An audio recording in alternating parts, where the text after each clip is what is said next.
and welcome to this week's edition of One Big Thing.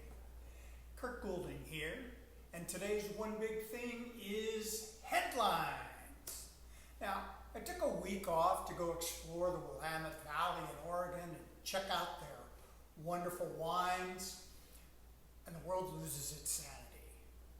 And we're seeing all these hair-raising headlines coming out, creating massive volatility. So maybe I should have just stayed and consumed a few more bottles of that great Pinot Noir they produce out there. Okay, so what the heck's going on? Well, it's obvious Mr. Putin has absolutely lost his freaking mind in his quest to make himself relevant on the global stage. He's attacking the Ukrainian ports along the Black Sea and then placing mines in the ocean there, and for good measure bombing inland ports along the Danube.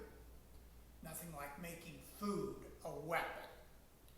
Now, fortunately, it appears the EU is actually going to pull together and make sure that Ukraine can in fact export their grain and oilseed production. We'll see just how well they coordinated to get it done. Now, the U.S. tried using food as a weapon when Russia invaded Afghanistan in December of 1979.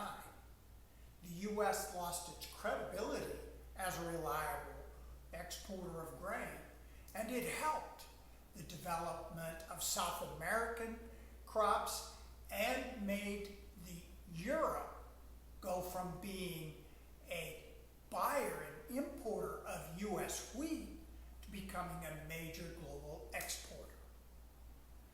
But then, it only took 30 years for the U.S. to get that trust back. But I doubt that Putin cares. This is about him, the great conqueror, to bring back the glory of the former Soviet Empire.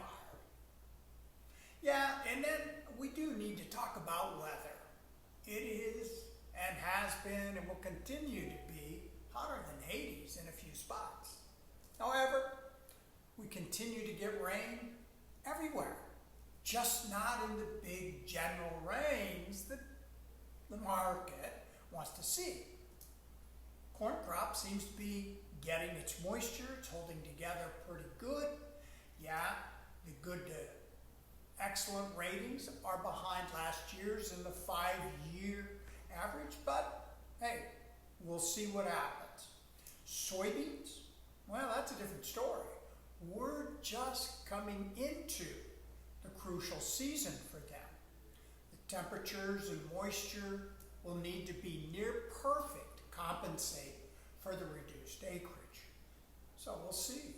Now the weather going 2 weeks out is looking for more normal to cooler temps and plenty of rain. So we'll see. And let's not forget about the political corruption that's going on in the U.S. and what the potential impact on global markets is going to be. But that's something we'll talk about another time. Lots to keep our eyes on right now. So hang tight.